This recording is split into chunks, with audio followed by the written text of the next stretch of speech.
This is WWE and ECW alumni, the Blue Meanie, and you're listening to PCW. The question is, are you ready? Let me talk to you. I will give you a show like you have never, ever seen before. Why? Because I can. What do you guys want to talk about? I am that damn good. I am the B-E-S-T. And the color red in a world full of black and white. I am the eater of worlds. Yeah, if you're some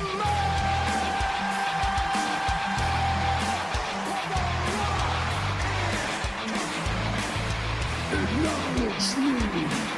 The champ is here.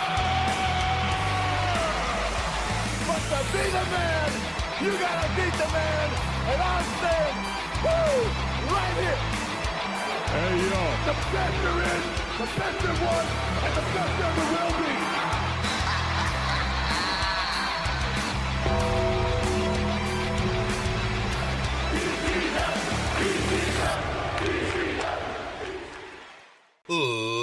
Ladies and gentlemen, boys and girls, children of all ages, welcome back to another episode of PCW Podcast Championship Wrestling. I am your host, Wayne, also known as Semi-Dry Chicken, and man, I got a special episode for you. Today, we're doing interviews. Why? Because sometimes I'm able to just fucking squeeze an interview in there, in between these little, the predictions of the podcast, for the pay-per-views coming up. The predictions, the post-shows, whatever else we can fit in between. So I have to book interviews, and this is when I can squeeze one in. And you know what? I'm just gonna play him in. It's a dear friend of mine. Finally able to get him on the show. His name is Ron DiBenedetto, and here we go. I think I'm cute. I know I'm sexy. I've got the looks that drives a girl wild. I've got the moves that really move them. I said chill, up and down their spine. I'm just a sexy boy. I'm not your boy toy. I'm just a sexy boy. I'm not your boy toy. Ron, welcome to the show. What is up, man? It is so awesome to be here. Mr. Dried Chicken, thank you so much for having me. Dude, I was just surprised, after almost 80 episodes, I'm finally getting you on the show. Dude, let's cut to the chase. Everybody, Ron is a core Pete member, because without Ron, I would never have been deep into the wrestling hole that I am. This is the guy who, we're talking, high school days got me into pro wrestling. And, if it wasn't for you, dude, I would never have watched Monday Night Raw, those late nights, back in the day when we used to record them on VHS. And then swap them from house to house like old school, right? Yeah. And clearly given with the entrance theme. And I didn't even have to call you. I didn't have to message you and I do with normal people and hey, what kind of music do you want? Every week when Doyle's on the show, he changes his theme music. But I'm just you're just one of those guys. I know your theme music. We don't need to change it for the next 30 years. It's good. The classics die hard, and I don't know. It sounds like this Doyle character, he may need to. He can't find something to stick with. That sounds like a problem. I love it. Doyle, every episode, Doyle has a new theme song, and I you know what? They're not here yet. I know this is a little weird. I totally forgot to bring that up. I'm jumping into the show. People are probably where the fuck are your co-hosts? Where is the introduction of Doyle and Dre? Well, yeah, my co-hosts are coming. They're on their way. They got life. They're eating. they're getting prepped. We're kind of kicked off the show a little early because, you know, I wanted to touch base with Ron because considering our friendship has gone back so long. And clearly, I'll play the button for you. You fucking mark! I mean, you gotta admit, you're a fucking mark for Shawn Michaels. I mean, you're a Shawn Michaels guy through and through, right? To the core. I mean, go on. Yeah, I mean, you know, it all started with Shawn because way back in 5th grade, I was at Northeast Elementary School. No, I was actually at 13th and Union, and a buddy of mine, he just came in and he just handed me a poster. It was that old school from the WWF magazine with The Undertaker on the one side. You remember it was on my wall and Shawn was on the other, and he said, "Hey, I think you'd like this guy." I'm like, "Well, what is this?" And next thing you know, I'm watching Raw, and it was an addiction since day one. And, you know, it's funny you brought that up. I didn't know, I forgot that I actually introduced you to the wrestling. To the wrestling business. Yeah, that's pretty cool. You know, back and forth. I think we've made each other black out once or twice. I remember one time you pedigreed me in your bedroom, and I couldn't hear anything for like 4 seconds. I thought I may have been dead. We always took it too far. When it came to like hitting each other with steel chairs or shovels, we always just took it too far. I mean, come on. What we need to do is find smaller guys in the neighborhood to pick on, so we can just feel good about ourselves instead of being in pain all the time. That was true, because you know, I you know, like I do recall when I was a little, just really young, getting into, you know, early wrestling, like back when Hulk Hogan was the golden era. You know, we're talking like before Attitude Era. I see like fragments of it, like I've seen it. And then it went away for a while, and then, yeah, when you and me started hanging out, we were talking, like, tail end of the Attitude Era, the Ruthless Aggression Era. The Ruthless Aggression. Yeah, and dude, that it literally was our whole childhood, okay, for example, we've seen John Cena from day one start his career. You and me, through and through, and now we're at his retirement, dude. Like, you and me are witnessing John Cena's retirement in motion. You know, I used to be exciting. It is, and I remember, like, always, like, I wasn't a huge Cena fan. At least I thought I wasn't, because I was just like, fucking Super Cena, man. He's just winning every fucking match. But then I'll go to my room now, and I'll look at my shirts. I have more John Cena shirts than anything else. See, that's nuts. And at the time, you were just aggravated that he was taking screen time away from Edge and Triple H. Exactly. It's like when, you know, your favorite... no, you're right, dude. It's like when your screen time from your favorite wrestler is being taken away, you kind of throw some shade at that guy. But it's like, here's the thing. It's like, you can't hate John Cena. It's like, fuck you. And then he, like, does... Then you get, like, a charity ad for him. And it's like, fuck this nice guy.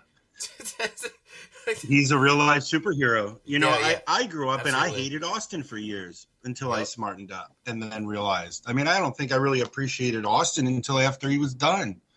Yeah. Are you talking like the from the business aspect, like how he did business when he took his ball and went home in the mid 2000s? Are we talking about maybe his gimmick? That did happen. I think he was also hurt at the same time, and he said, fuck this, you know. But I mean, I know the whole Lesnar thing with trying to, you know, put him over with him just coming in. But no, I mean, you know, I was so irritated. I mean, I appreciated the McMahon-Austin rivalry. I mean, it saved the business, you know, that and Kevin Nash and Hall on the other channel. It saved the business, I think. And that started with Brett and Austin. I mean, talk about a fabulous rivalry. Right. I mean, wow. Yeah, I mean, it's just also what blows my mind. We go back, obviously you being a huge Shawn Michaels fan, I was always a huge Triple H fan, and who would freaking know that these two guys, a fucking truck going past my house, I refuse to edit that out. But anyway, who knew that these two guys like would be running the company, like running NXT, running WWE as a whole. Like I mean, you go back Goosebumps. and yeah, right. Go back and to your younger self, you know, tell us, like tell each other, like tell our younger selves that, like, yo, one day DX is going to rule WWE. Like, dude, yeah, okay. Like, no, you know how they spray painted DX on the side? That shit stuck for life. Like, It did. They just could never get it off, so they thought, "Oh shit, I guess we better run with this." Dude, it just They wanna blows pay my to repaint mind. the plane. Like every time, like more news drops of like bigger accomplishments being done in the business by them too. It's just, it would, like, you know, when HBK got announced for like NXT taking, you know, over that. I mean, that I was just like, oh my god, like it's happening. And then, you know, by unfortunate events, Triple H got kind of rocketed straight to the top of the company, you know, because when your father-in-law is shitting on people, no pun intended, you go right to the top, right? Well, everybody needs a hobby. I mean, everyone always complained that the guy never had a hobby and he was addicted to work. Who would have thought he had his thing? Dude, now that I go back and I think of some of the segments that Vince would do involving like shit falling from the sky, how many segments did we have with shit? Now it makes me think, oh my god, like Vince was probably like, oh, it's brilliant, it's wonderful. Just, Yes. you know what I mean? Like, he probably loved that fucking segment, and it's just like, Absolutely. He's a genius because guess what? We're still talking about it today. I know. As You know? much shit as people give Vince McMahon, I was like, yeah, but that guy created some fucking memories. Some fucking goofy, Absolutely. weird fucking memories. He is like a meme, a walking meme, you know? Uh-huh. Well, he's larger than life. And anybody, just like everybody jumping on the hate Hogan bandwagon for whatever reasons they are, it's people that just don't see a big picture or don't care to, are just totally ignorant and just want to jump on the hate bandwagon to have a bunch of people on their side. It's absolutely ridiculous. I get some of the stuff that Vince did was a little immoral, and Hogan has a bunch of that stuff too. I mean, Oh yeah, brother. but you still can't take away what they meant and what an impact they had on the business. Are you a wrestling fan or not? Because guess what? It may not be around if it wasn't for them too. Yeah, that's so true. That's so true. Like, it wouldn't be. You like it or hate it. Yep. I know what I want to touch base with. So you and me have gone to wrestling events. We have a local arena now, the Santander Arena. We've gone to plenty of, like, you know, house shows. And then what's great is we live, like right an hour away from like Philly. Oh, yeah. We live an hour away from like the arena in Allentown, an hour away from the Giant Center in Hershey. So we're kind of like an hour away from like 3 different arenas, and then 10 minutes away from the arena, the smaller one. It's epic. It is. It's so cool. And you know, I never would have thought like we would have been able to go to as many shows as we did. You know, to the point where like I got access backstage as a working stagehand. I got to see some cool shit. And then, you know, you and me got to finally go to, of course, the Royal Rumble that we went to in 2004. We can't talk about that one a lot, right? Oh, God. We can't. Why? Yeah, Why can't we talk about that winner? That's a wild subject, I guess. That's a little bit worse than anything that Hogan and McMahon have ever done, even probably combined. No, not probably. But talk about talent. Yeah, that was my Talk first. about him. I mean, Benoit was amazing. He was as amazing as he was a scumbag. It turns out. yeah, true. But yeah, man, that Royal Rumble, that was our first collective pay-per-view. That was what, 06, right? No, 04. 05? 04. 04. I don't forget it. It's just because that, you know, that Royal Rumble winner is synonymous with like when we went. I just will never forget it. Like, and you know, I can kind of like I didn't forget the Rumble because like that's when we got the first hints of Brock Lesnar and Goldberg. Which, by the way, at the time, I was fucking psyched. You know, like you know, I don't know, what am I like? 17, 16 maybe. We're like 16, 17. And like, Oh, you yeah. know, this is back when Brock Lesnar was peak, coming into the company, and like he was on SmackDown. They kept him and Goldberg separated until the Royal Rumble. And we finally see the paths cross, and I was excited for this build up. And then we got to WrestleMania and it was fucking shit. What was that, another 6-minute match? Dude, they even like added Stone Cold Steve Austin as the enforcer, the referee, and like you couldn't even add Stone Cold because it wasn't the story. It was just that there's two guys who were on their way out of the company already. Yep.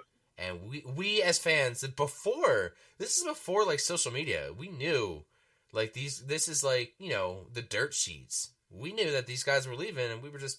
Fuck you, dude. Like we felt like you were abandoning us. You built up such a huge character. But see, the thing is, everybody wanted Austin Goldberg.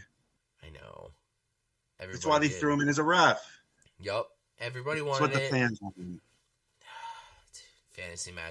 Fantasy matches, I think we never got. Goldberg, Austin, Sting, and Taker. Yeah. That's the classic everybody goes back to, right? And like the of course. Man. Did you see that cool stuff that they did with Sting for his final match in AEW? Are we allowed to say that word on this podcast? Yeah, you can say AEW? that. Yeah. You know what? It's AEW? funny. Like we're open to covering all wrestling, all pro wrestling, even midget wrestling. So if you have, I just saw midget. It's all right. Everyone has to love Ray. But I just saw a really cool. Sorry to get off topic. I just saw a really cool. Dynamite right here in our hometown here at the Sandtown. It was awesome. The place was packed, by the way. Oh, really? People like this. Yeah. It was to the rafters. It was pretty cool. But that may have been because I was there. I don't know. Maybe they found out and they wanted all to see me. Was everybody just sitting on the opposite of the hard cam? No. No. But it was pretty cool. It was pretty cool. But man, that Rumble, with it being the first one, unless you want to move on from that, we saw a lot of great matches. Yeah, we went to the Rumble. Dude, I even remember even you and me went to indie wrestling in like near the baseball arena, the Fight and Phil's arena. Do you recall that? Oh yeah. Dude, of course, yeah. It was in that fire company where when they jump off the top rope, they'd hit their heads on the drop ceiling. Yes. Okay, so that's Riverside like, Beneficial Association. Yeah, so like some for people who don't know, there is a lower tier of pro wrestling. It gets pretty low. It gets pretty low. How low? As low as that fucking drop ceiling was. So. Yes, some would call it AEW. I'm just kidding. Oh my god. Yeah. And then like what I'm saying is over the years we started going to like SmackDowns, and we started going to Raws, and then more pay-per-views, and then somehow like we found our way. We didn't sit together. But we were there. We found our way to WrestleMania 40. Now, goosebumps. It was, dude. Like, honestly, like, I always said it from day one. I was like, dude, like, if they would ever come to Pennsylvania, like, close enough to make the dream worth it, like, I'd go. You gotta be there. I have to be there, like, no matter what. Like, whatever it took financially, whatever it took to take off of work, I don't care who I was dating. I don't give a fuck. Like, I'm fucking going. Like, I'm there to be part of fucking history. Be literally part of, like, the biggest WrestleMania in history. Like, they did call it the biggest WrestleMania ever, but of course now next year happens to be the biggest WrestleMania ever too. I know, right? It's like that match that Edge had. It was remember that Edge and Orton, the greatest wrestling match of all time. That immediately turned me off. I enjoyed watching it, but I'm like, come on now. Like, just like Shane McMahon's I understand. Greatest wrestler in the world. Anytime Orton's involved, it's going to be fabulous. But nothing against Edge, but shit. I mean, I usually say that every night I have sex. This is going to be the greatest sex ever. Sometimes they believe it.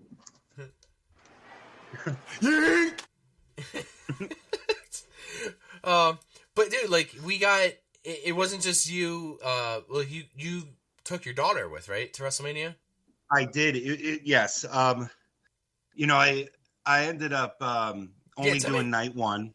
Yeah, and tell me about your seats. Because, oh man, the reason I only did night one is because I didn't have any more extra money for night two. It was in the fourth row. It was quite an experience. My kid lost her mind. It was fabulous, and I picked night one because, I mean, not to say that it was predictable, but Cody didn't go over the last year. People would have rioted if they wouldn't have had him win the next night. So I kind of knew it was going to happen the following night. And I really wanted to see The Rock and Roman and Rollins and Rhodes in that ring together. And it's definitely a moment that I'll never forget. How The Rock always points to his arms and shows off those goosebumps. Well, we had them too, Yeah. I mean, dude, and being so close, like, just feeling the fucking electricity, just being so close. There were 72,000 people that were there? Yeah, and it wasn't a warm, I mean, we were warm, but everyone was talking about how cold it was, but man, we were warm because we got the heaters above the ring. Yeah, I saw that. You guys had the heaters. I was underneath the Titantron all the way at the other end of the arena, but I was smart. I was fucking smart. I wore nice boots. I was layered up, and I brought a blanket. I was smart because the rest of the guys, because the rest of the gang didn't have. Some of them had blankets, some of them didn't. But the next night wasn't so bad. I didn't need a blanket the next night. I was also able to smuggle in more alcohol then too that night. Oh, I love that.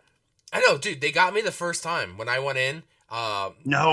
They got me the first time because my dumbass wore steel toes and it set off the alarm, and then they were like, "What's all this? What's all this?" I'm like, night one, I refused to dump it. I was like, I will drink this Miller Lite here because I had the tall boy cans, so I drank the equivalent of a 6-pack right there. I just fucking chugged it, and I did it the night, going into Monday Night Raw, me and Dave Foster, another listener of the show, just chugged beer before we went into the Raw after Mania. Which, it's funny, I can pinpoint exactly where that WrestleMania weekend where I lost my voice. It was when The Undertaker came out. That's when my voice fucking crackled, and it was gone. It was gone. That's when everybody loses their voice, maybe, dude, though, too.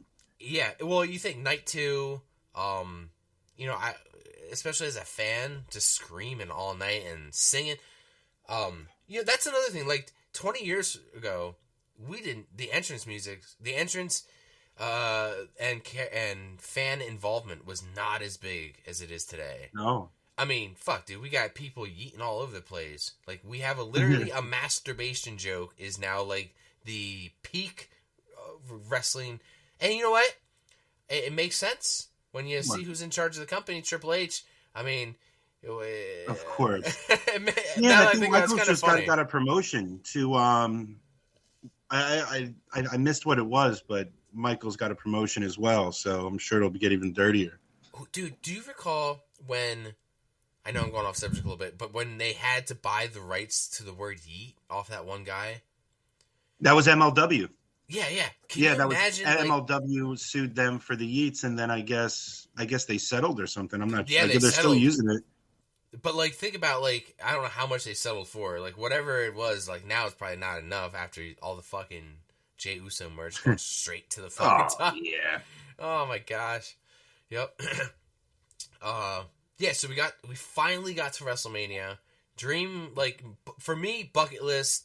Signed off. I literally did all three, both nights, and then the Raw after Mania. I couldn't have had it any better. And it's so funny because you can spend so much money at WrestleMania. It's ridiculous. And I'm not talking. I'm not talking just the seats. I'm talking the convention center. I'm talking autographs, WWE World. The WWE experience or whatever. Yes. Yeah, there's that, and just the merch and oh my god, I have a fucking plastic cup that cost me $15, but I love that fucking cup, and I hope that I have it until the day I die. That's awesome. One of the things I got from WrestleMania because I was I don't know. It's just I got to the point where like I'm very wise about the wrestling merch I get now, especially with the prices on shit. Like they're so expensive. They were ridiculous for their T-shirt. Oh yeah. I was not spending the amount of money they wanted for a Philly 316. I was like, I will wait. It would have been cool. Can I jump in with a really cool moment that you may not even know that I was there? I ended up going to Triple X Raw. Oh yeah. Yeah. Go So on.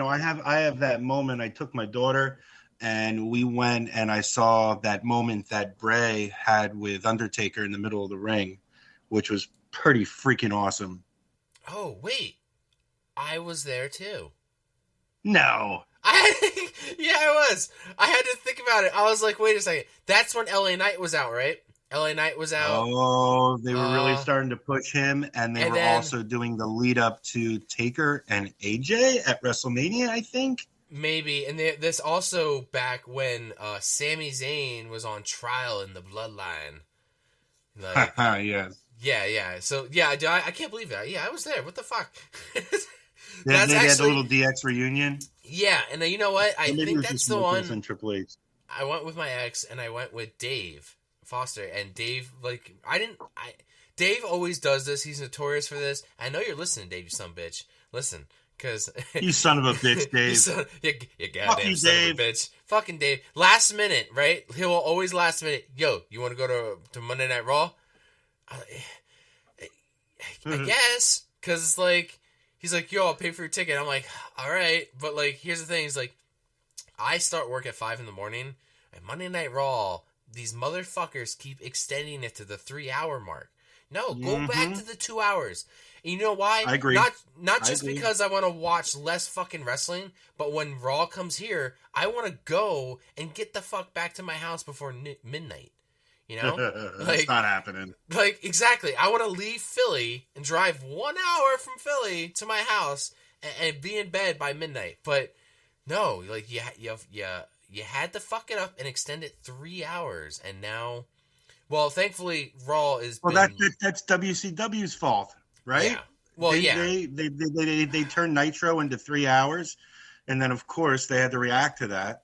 I think I'm right.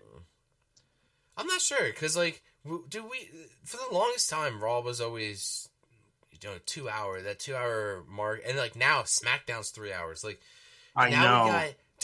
Now we also, excuse me. Yes. We also have this thing called LFG. Legends. Yes, let's fucking go. Legends something and future greats or something like that. Yep. Basically, it's a new Tough Enough. People are rolling their eyes. Oh, it's just like Tough Enough. Exactly. It's just rebranded. They called me. I told them I was busy. I couldn't participate. Dude, sometimes I just go back to like some old Tough Enough videos, and there's Triple H talking to the guys, and he's just like, "One of your balls is hanging out." Yes, yeah. One of your balls is hanging out in your gym shorts. Yeah. And he threw it in just so smooth, so nonchalant. Like, yeah, when you're in the ring, you and your opponent. Hey, one of your balls is hanging out. I think I saw Maven go over and play with it a little bit. Fucking Maven, dude. I don't know why this guy Maven is in my YouTube feed all the time. Like, what do you think of that podcast? Dude, it's pretty interesting. I listen to bits and pieces of it. Like, he reminds me of that fucking magician from the 90s who just gave away all the fucking secrets. He wore that mask and he just showed you all the magic. I'm like, dude, like, I don't want to know. It's kind of queer. Right? He is. He's kind of like telling you like, he's literally killing kayfabe. I understand. He waited 30 years to get over. I know, and I waited like I understand kayfabe is dead, right? Like, characters don't act like them, like, the Undertaker doesn't go out and act like the Undertaker every day where he's at. He's it's like, but unless like, you're MJF. Yeah. Oh, some people it's fucking great when your character, your gimmick is you. Like, you are your own gimmick, and you can just be your right? You can just be yourself wherever you go. He just turned 78, by the way. Can you believe I was just going to say, can you believe his body is still functioning after all of that and all that dick wagging? And all that fucking divorces and, man, just, woo! Fucking Ric Flair, man. I can't believe that motherfucker's still going. He's unstoppable. Thank God. You know, how about Dustin, man? Have you? I don't know. I know you don't watch a lot of AEW, but he's still performing at a pretty great level. Really? Like, He has his own wrestling organization now. Here's the thing with AEW, I am aware. I can see it.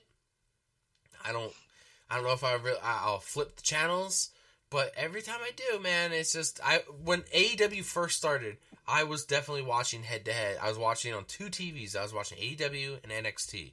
And and I don't know, man, it's just AEW, talk about NXT. I got to cut you off. Did you see that there was a nip slip last night on NXT? Yes, very good. Yes, the Juggernaut. She, I think it was her right breast. Just saying, it happened. Yes, very whimsical. Yes. I may have taken a picture. I can send it to you. just makes no. I remember on VHS, dude. I paused it right here. Look. VHS. Yeah, Ricky Starks had his first match. I'm curious. Last night too. Do you have any VHS tapes still of Monday Night Raw? I have all of them. I kept every single one. There may be some pornography that may have been recorded over some of them, so I can't watch it with my kid. But yeah, there's a lot. 2 cases of them. Somehow, every Monday Night Raw. That's gonna end up in some sort of collectors. Somebody's gonna watch them, and then there's just gonna be that one. Yup. Bit that of one porn. moment. It was usually scrambled, VHS. Probably back in the day too. It was probably that. I forget what it was called, but dude, you had I never seen somebody with so many VHS tapes. You had so many, under your bed, in your closet, they were just fucking all over the place, dude. I was like, yes, yeah. There's a lot of great stuff. And you know what's funny is you never taped SmackDown. You only taped Raw. Yeah, because I knew that if Michaels was coming back, it would have been on Raw, the main show. Yeah, and you know what else? So back then, that's when SmackDown would play, and then we would get the spoilers a few days early. And it was I think SmackDown was on a Thursday then, and fucking SmackDown's been a horror. It's been all over the place. It's been on Tuesdays and Thursdays and Fridays, and slut's been just all over the place. Absolutely. But speaking of SmackDown, are you going to bring this into the show later on? Because I've been dying to talk about it. What, some news? Oh man! Do you want to talk? The Rock is back. I mean, I Want Your Soul. Oh, wait, hold on a second. Hold on, wait a second. Wait a minute. Hold on. Oh my God! No way. Somebody else.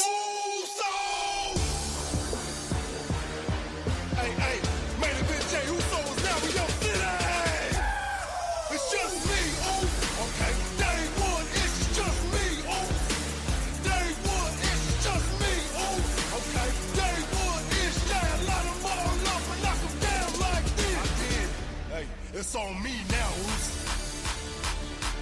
Hey, I'ma get them all. I'ma get them all, Oos. Yeah. I'ma get them. Oh, Dre, welcome back. Yeah, better late than never, but always on time. Main event, Dre Uso has now joined your podcast. What's up, Oos? What's good with you? Not much. Dre, this is Ron, childhood friend of mine. What's good with you, Ron? How you been, man? Oh man, been doing good. We were just talking about that last SmackDown. I still got electricity running through my veins from the great one. I'm sorry, the head of the table. The final boss. The final boss. The nicknames. Dude, this guy, The Rock, just keeps coming with the nicknames. I never thought he could have a better one than the People's Champion, but then The Rock just fucking finds one. The final boss. Dude, no way. Awesome. Yeah, he totally stole that from nerd culture. I'll fucking take it, man. He looks like he's 10 foot tall whenever he enters that ring, man. You can't you can't deny it, it's crazy. Oh, absolutely. Oh. We talked about, some wrestling from back in the day. We talked about how we got involved in wrestling, or how he got involved in wrestling. We talked about the build up to him going to WrestleMania. Dre was at WrestleMania. We were all at WrestleMania. And then we found out we were both at the same. Was it the Raw 1000th episode? Or, Yes. we just found out we were at the same fucking show. We were just not sitting anywhere near each other. Actually, you know what? I remember you sending me pictures. Because I think you were sending me, like, pictures that you were sitting, like, a lot closer. Because Dave and me got our tickets, like, last minute. Like, I think I was sitting, like, my back was at the back of the arena. Like, bloody nose section, like, last minute. But It's funny how that happens, how you'll find people at wrestling shows that you don't expect to be there. Like, I remember when last time Raw was in town here at in Norfolk, and I went to the show, you know, my homegirl had hooked me up with the tickets. And I remember walking up to the Scope Arena, and then I just hear somebody yell my name, "Yo, Dre!" Like, and I turn around, and it's my homeboy Jose, one of my coworkers that I used to work with, and he's walking up, I think, with his brother or something. I'm like, "The fuck y'all doing here at Raw? Like, I didn't even know y'all was into wrestling like that." oh, guys. Oh, no. Oh, we got This is a run-in? Oh, it's a run-in. Hold on, here we go.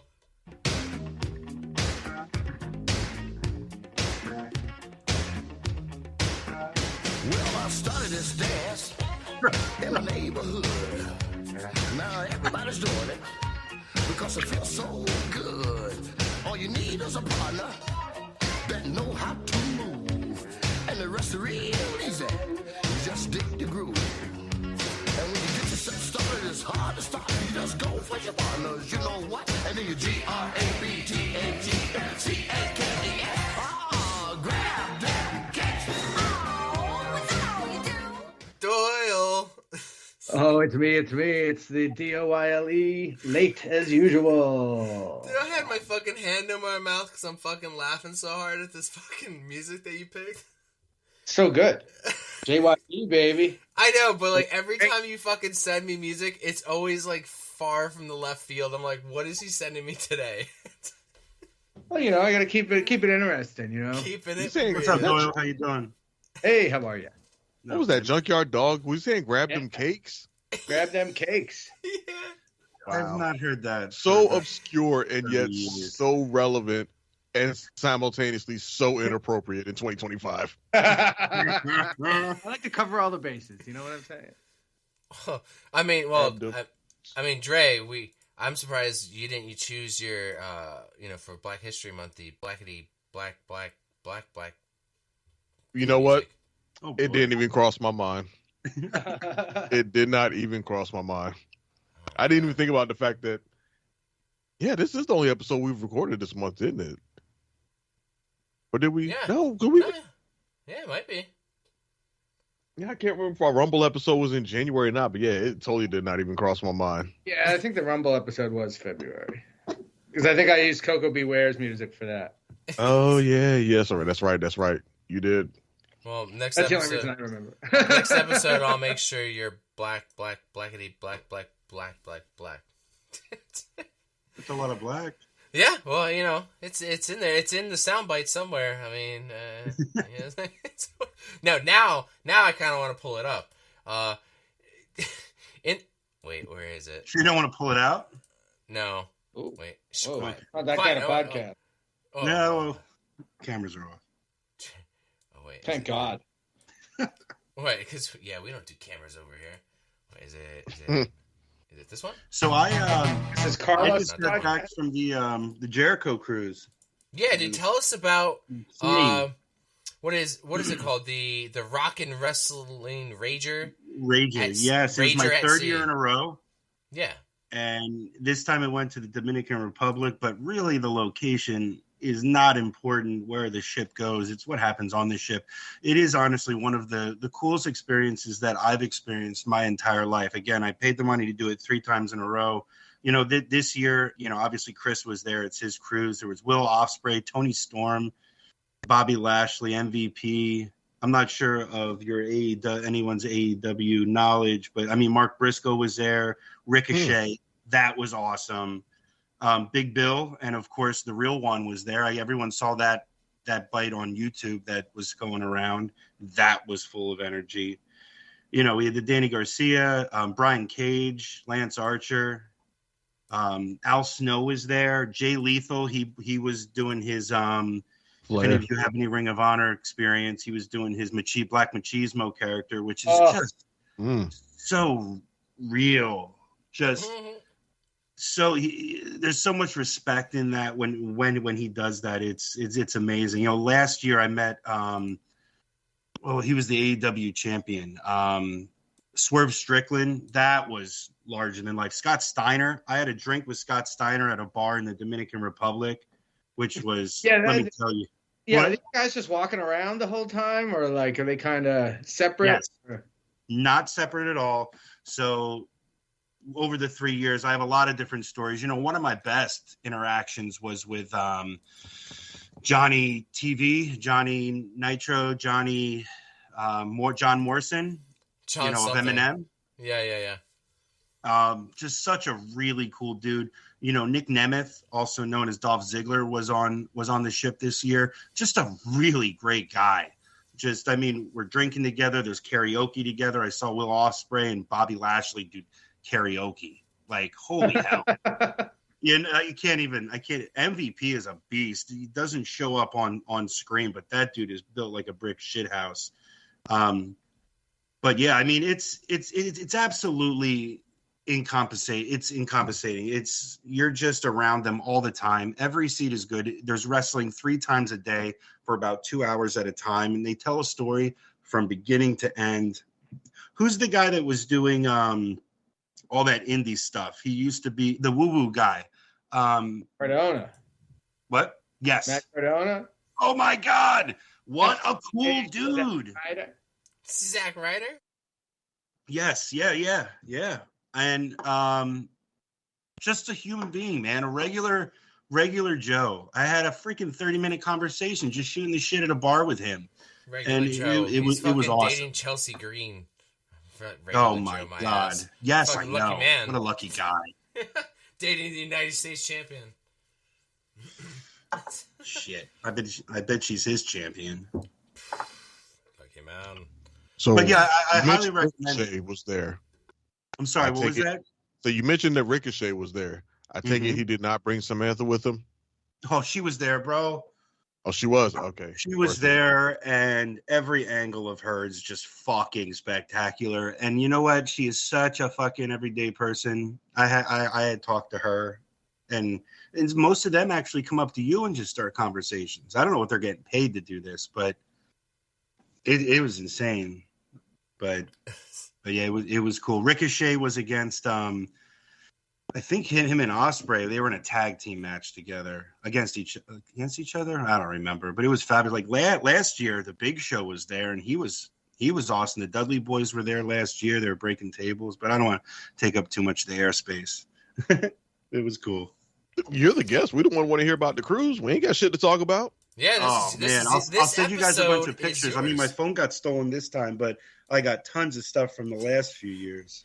Yeah, I'll tell you right now, you're selling me on this motherfucker. I'm sitting here like, let me tell you, next year. This might be something I have to put on the radar.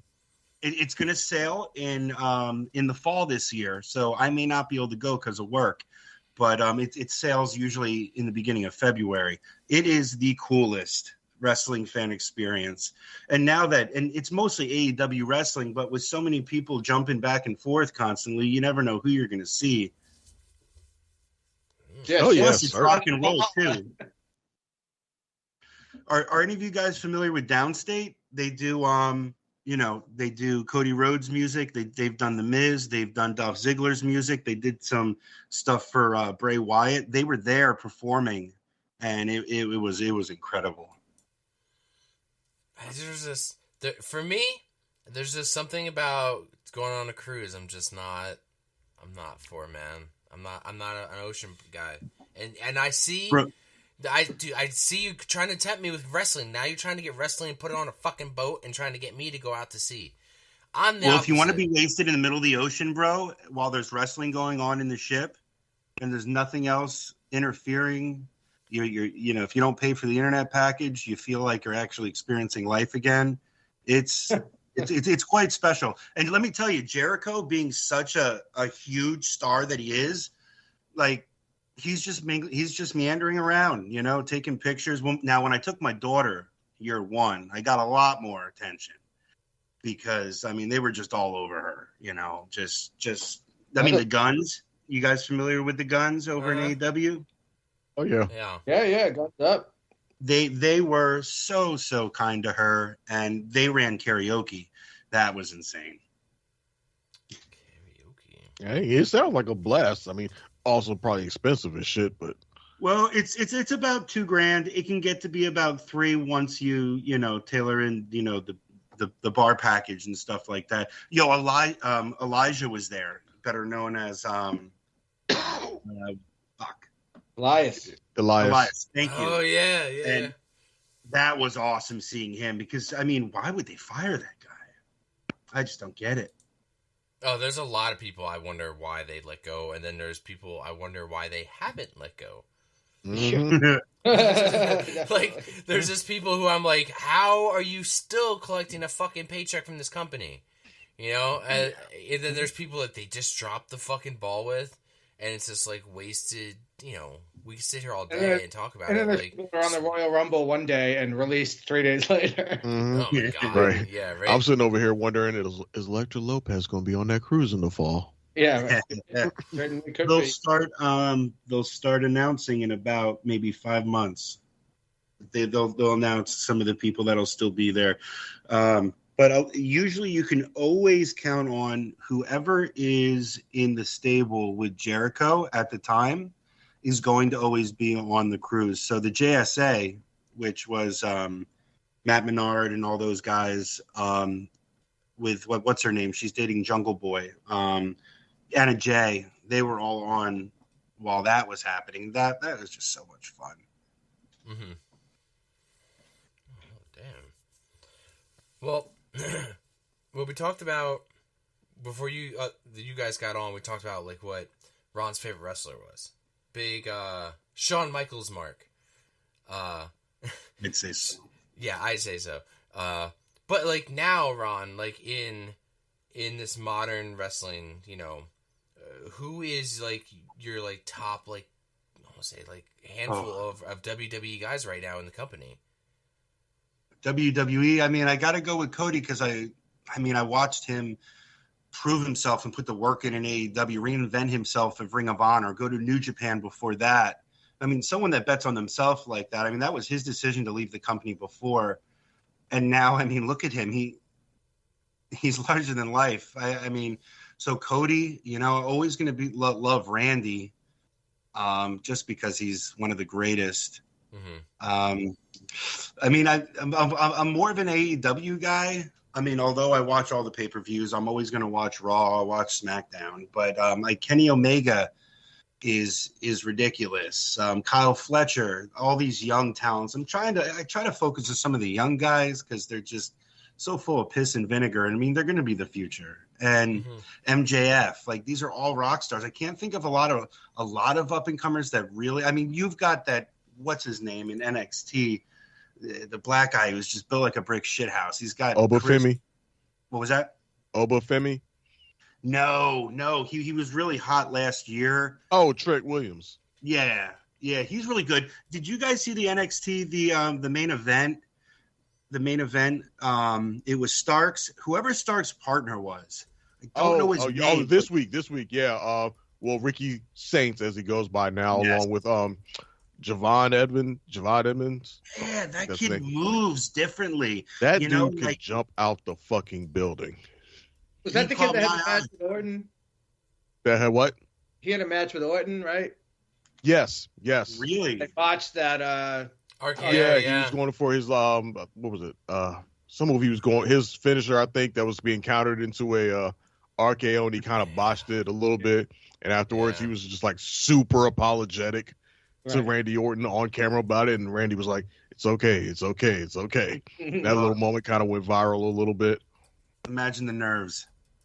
Yeah, they're like, he's got definitely the ability if he can avoid injury and continue to improve.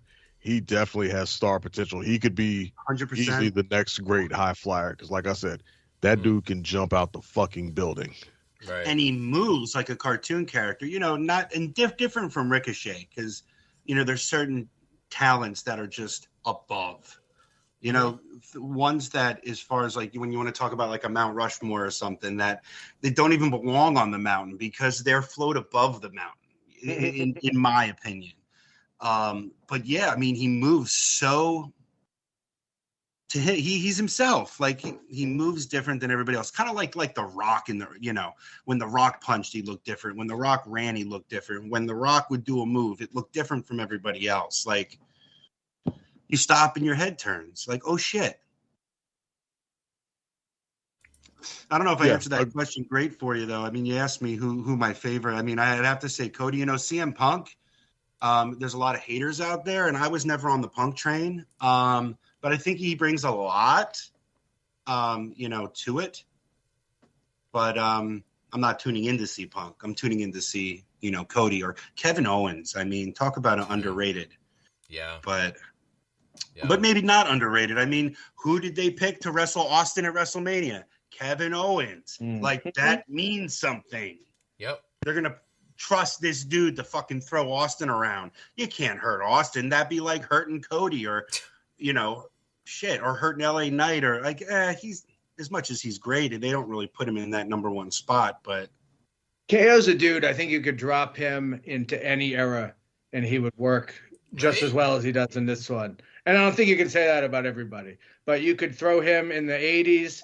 You could throw him in the Attitude Era. You can throw him in the PG era, and I think he would work just as well no matter where you stuck him. Stick him in the 70s, stick him in Jim Crockett Promotions. I don't think it matters. I just think he has that kind of, wherever he is, he makes that, he rises up and he makes the place better. Yep. 100%. Absolutely agree. Yeah, what about women wrestlers? Like, what female wrestlers are you, like, fond of?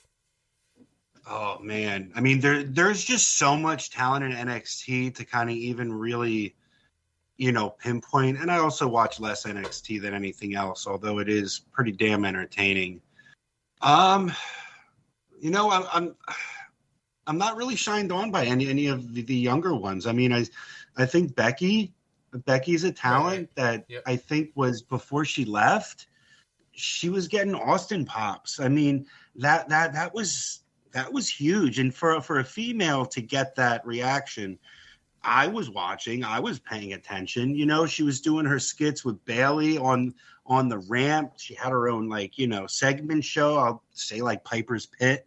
Of course, I think about the Heartbreak Hotel, but come on, Piper's Pit. Shit. You get, you've had a lot. KO had his own, and Jericho had his highlight reel. I mean, that shit is great. We used to do a bracket one day of all the shows. We put Miz TV up there. You put, there's just so many, and there's do a bracket of what we think was the best. That's a great idea. Christian, I think, had one for a short time. Oh yeah, the Peep Show. Yeah, the P. There it is. Yeah, dude. The Peep Show. Rated R Superstar. He had his. Edge had his. I'm gonna write this down. We've got to do a bracket. I'm gonna write this down. Oh yeah. I'm gonna have to come together with a bracket because we've been discussing. We should start doing some brackets. We could talk about the barbershop and what happened there. Yep. And we talk about why these are the best, and dwindle down to which one was probably the best. Oh man! Talking about Piper's Pit, have any of you guys ever got a chance to see a show in Madison Square Garden? No, I have not. I've never been. I go to Manhattan a couple times a year, and I always go into Penn Station, so I always am right at Madison Square Garden. And every time I go, man, I got to go see something here, anything, hockey game, whatever. I don't care, something. And I never do. I never have, but it's definitely on my bucket list. I always want to go to that holiday show every year that they have. They said it's supposed to be so fun. That's a house show, right? Yeah. Yeah. I wish that they would get back to, and I think they did it a little bit last year or maybe the year before when they had to start competing, because when AEW was really hot, they would have some things happen at some of these house shows that would blend into the main storylines. And I thought that was really cool. There's a real genuineness about that, you know? They barely do house shows anymore, period. Yeah, well, they cut back, right? Yeah. Because they want it to be so much more of a premium experience now. So It's such a just TV the overall show. number of shows, period, have been dialed back. Yeah, that's why I don't think we've gotten any, Ron, like to the arena near our house because Santana is known for just house shows. Yeah. Yeah. You know Yeah. what I mean? We just don't- But they've been to Philly plenty of times, and Oh yeah. just like my area too. They have not been back since that Raw I attended, which was September of 2023. They ain't been back here since. Damn. Yeah, that seems like it was like last week. Yeah. Yeah, ours is like, September 2023, because it was the only reason why it really is the most noteworthy thing that happened that night was the return. That's what the night that Nia Jax returned Oh, yeah. I do recall during the that. main event, which I think was Rhea Ripley. I forgot who the hell she was wrestling against. It was Rhea versus somebody, and then Nia Jax returned and took them both out. She's larger than life. You're talking about female superstars, man. Talk about built in a lab to do this job. Oh. But you can't disregard Liv. I mean, holy moly, smoking hot. She really stepped it up with her last few rivalries. You know what I mean? She was a champ. Oh, she's improved leaps and bounds. Oh yeah, like 2024 was her. It kind of hard to say, but that was her. You could almost call it her coming out party, but that she really elevated herself to the next level. She would have done great in ECW back in the day. Just with raw connection to the audience, and I mean, being super hot doesn't hurt either. Oh, Yeah, that's true. Mm-hmm. Yeah, that's true. Yeah, but to touch back on what you said about like NXT and some of them down there, they definitely have some people to keep an eye on in NXT. Like outside of the obvious big names of Stephanie Becker and Julia, who obviously were big names they grabbed from the indies for that star power. They got some talent that's from other countries. Was that? Yeah. I said, not really the Indies, other countries. Yeah. Indies, that as well. But they got some homegrown talent in there that's definitely people to keep an eye on. Outside of Roxanne Perez, who's probably main roster bound. I would say Jada Parker is still somebody that I'll tell people to keep an eye on. Yeah. I know her ring work is still. She's not bad in the ring by any means whatsoever, but she's still working on that. But I would say, arguably, she's probably the best one in NXT on the mic.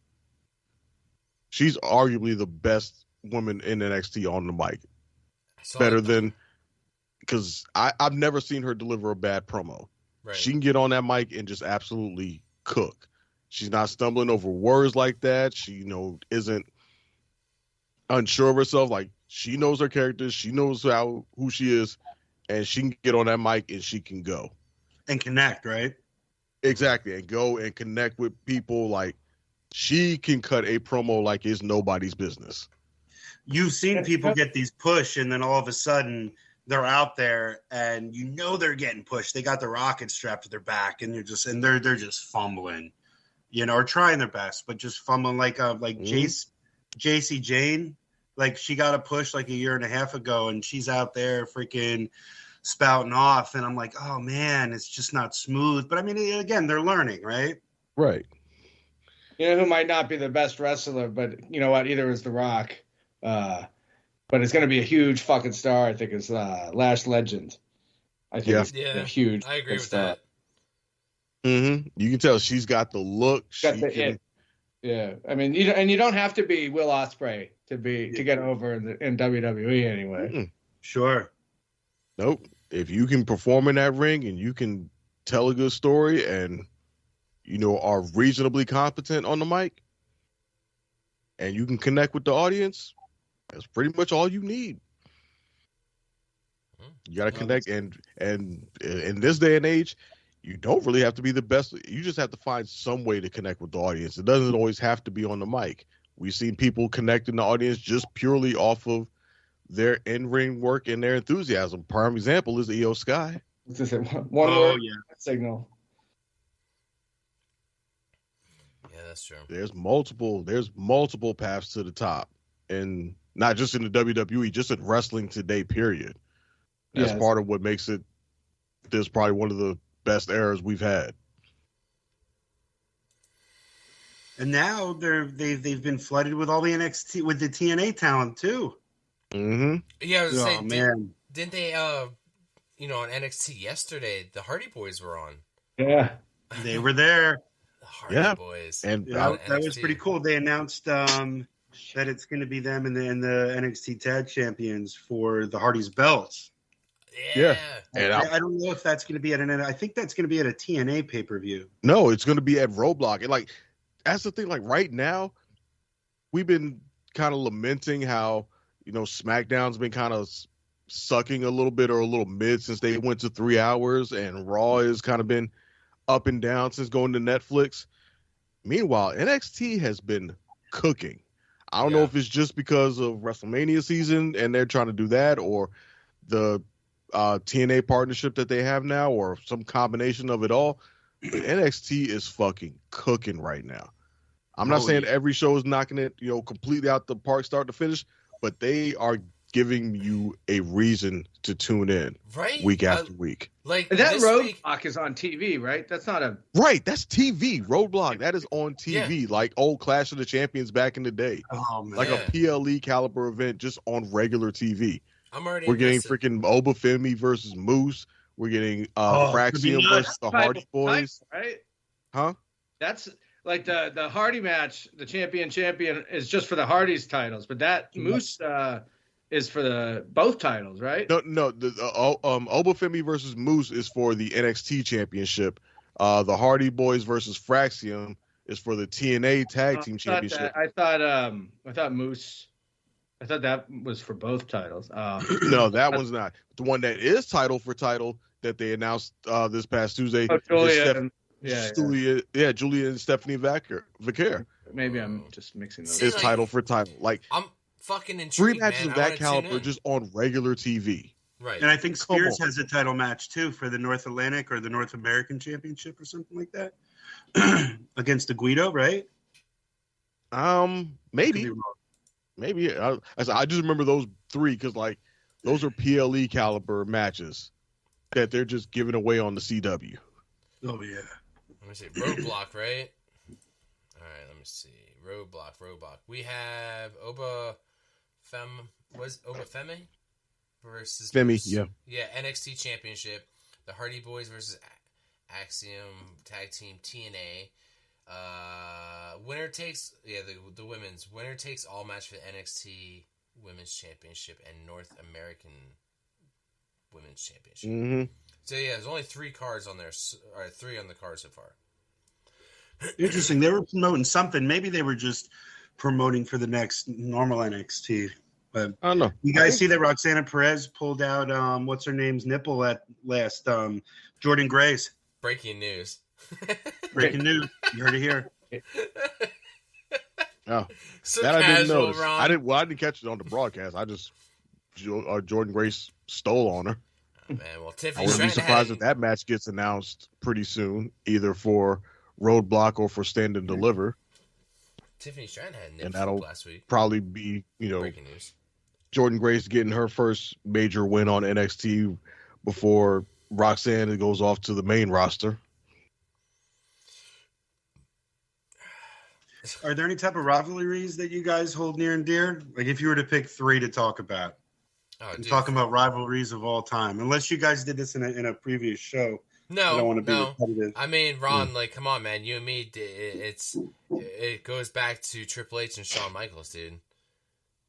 They were always friends, and then there's that rivalry. They hated each other for the longest time. Like, anytime you put those two in any kind of crossing paths, the feud just ignited again. They just hated each other. And then they got back together and formed DX. And then they took over the fucking company. All-time rivalries, huh?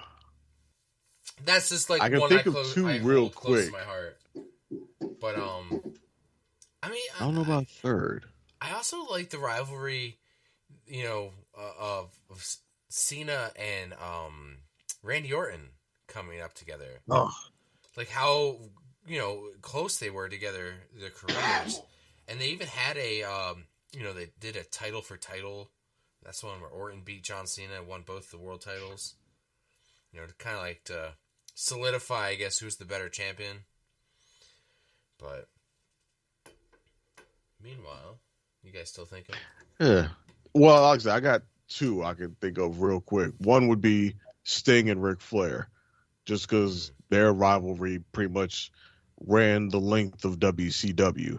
Yeah. Like one of the first matches I remember watching on video that somebody had was from the very first Clash of the Champions, the 60-minute Iron Man match that Sting and Ric Flair had. That went the distance, and that's the match that pretty much made Sting a star in there. oh, so he definitely gave him the rub. Sting, he even mentioned how thankful he was. Yeah. Ric Flair gave him the rub because, like I said, Ric Flair obviously at the time, champion, top guy in the company, and he sees this. He's looking for somebody to, have this Iron Man match with, and there's this young upstart Sting who's, popular with the fans, but, hadn't really made that jump to the next level. And Flair chose him to have this match with, and Sting rose to the occasion, had a great match with Flair, and after that, freaking strapped the rocket to the Sting. He was off to the races from there. Oh, yeah. So yeah, that match is, you go back and watch it today, maybe it might not measure up to today's matches, but for what it was back then, it was a phenomenal match, and it showed that this kid could go the distance. He wasn't just some, flash in the pan, here for the now guy who couldn't really actually cut it in the ring. No, he went an hour with Ric Flair. Back when, Iron Man matches meant something. Mm-hmm. Absolutely. Made him the face for years until it was no more, Yeah. Like I said, from there he was a star. Done deal.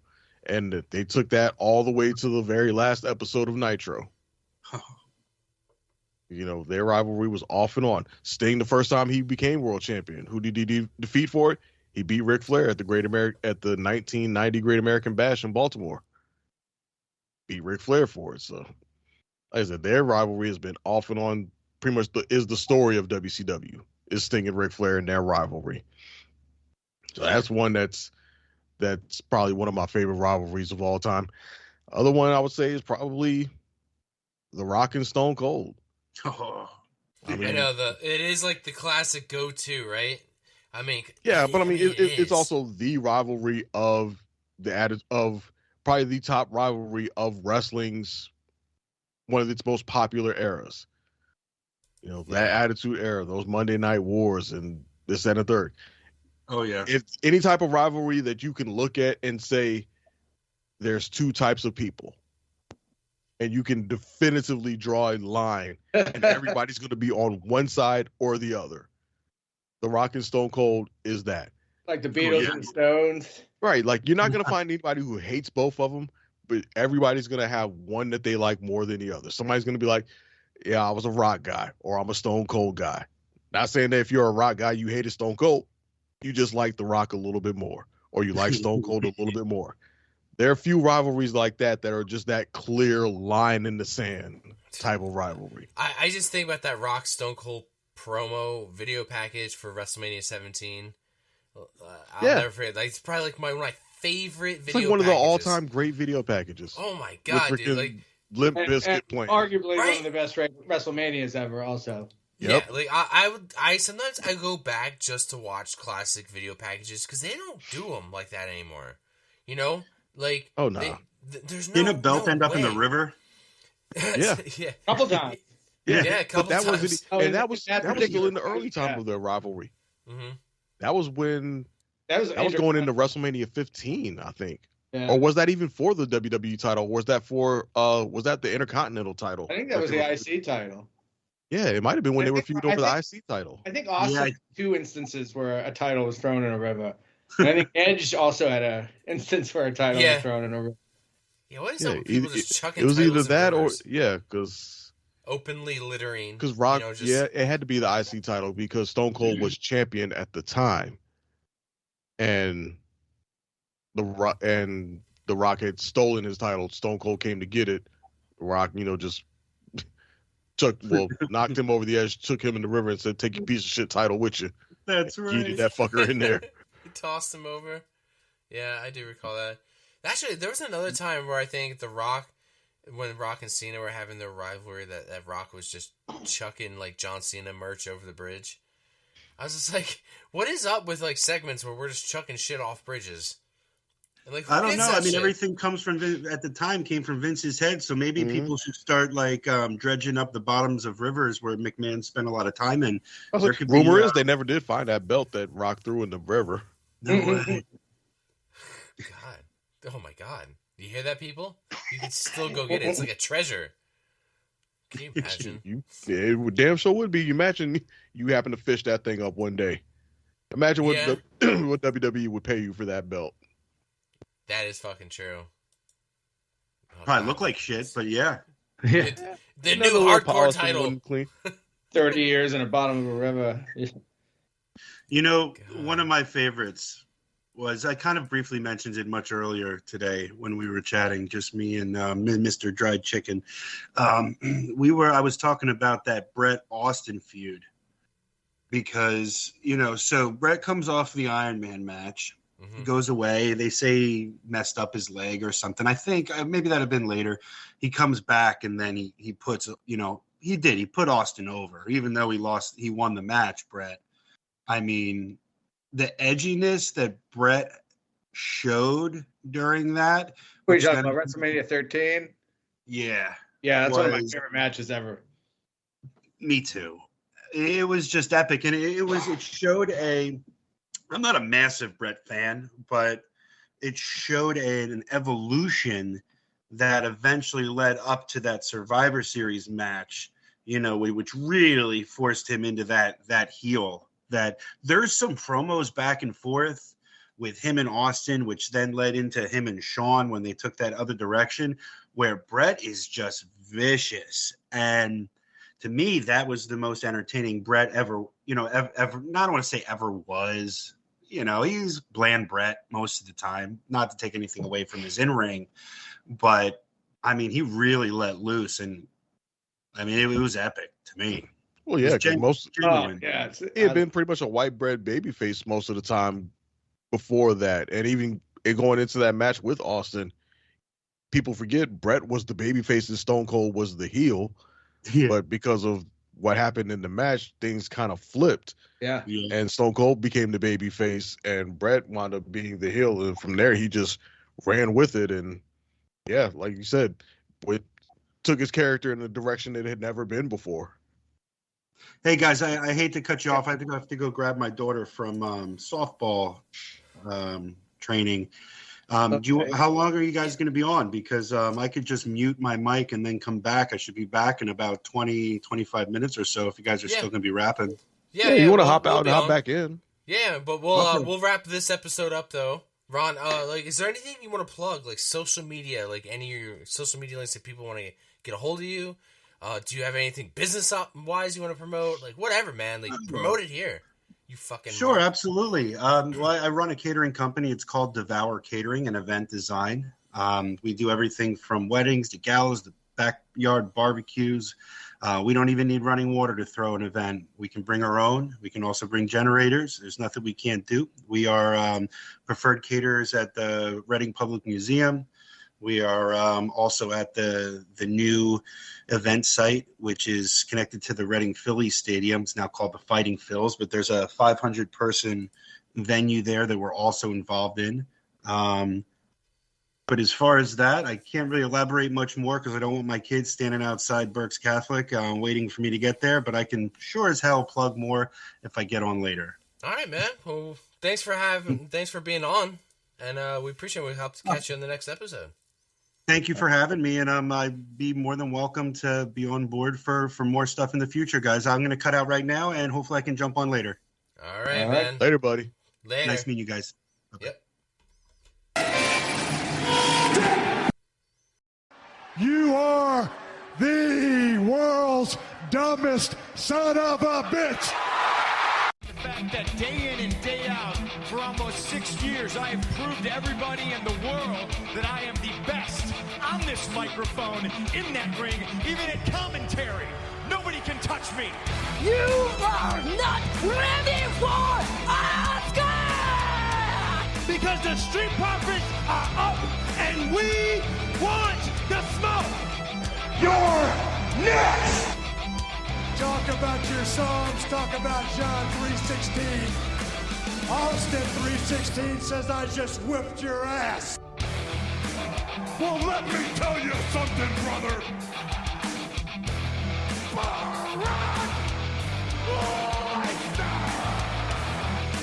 New day.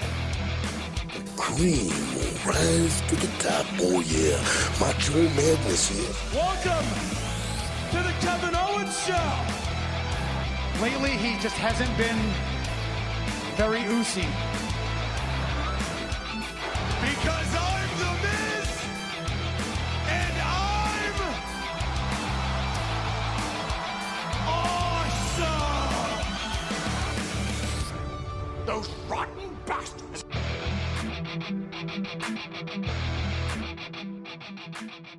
Bye-bye, bitch.